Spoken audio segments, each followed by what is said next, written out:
All right, here we are in week 4, and this is a big week for our class. This is the end of the Dolly Parton unit, which means you have your very first paper due. So Monday is Labor Day. I will be taking the day away from my computer, and I hope that you get to do the same, or maybe it's better for you to spend the day catching up. I don't know. Whatever you need to do, just I hope you enjoy Monday. All right, so a few things about week 4 right here, and I have pointed a few people to this. I hope that you've seen it. I've mentioned it in a few places. But this is my final copy of the Dolly Parton paper, as if I was a student writing the same assignment that you wrote. So yours should not only look like this, but it serves as an example for content too. So if you need some further instructions, some further help, some more ideas, whatever, read that paper. All right, and now due Friday. You don't have a forum for the first week since we started. You don't have a forum. All you need to do is submit your final paper.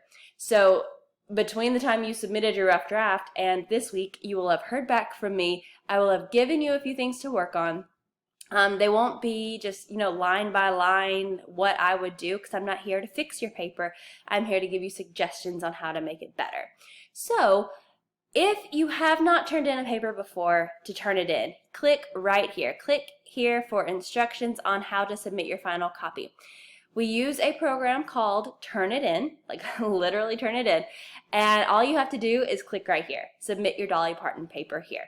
I'm not going to go through all of that because the video right here, this link right here, will show you exactly what to do. So you'll submit your paper by 11:59 Friday night, and you're done with the Dolly Parton stuff.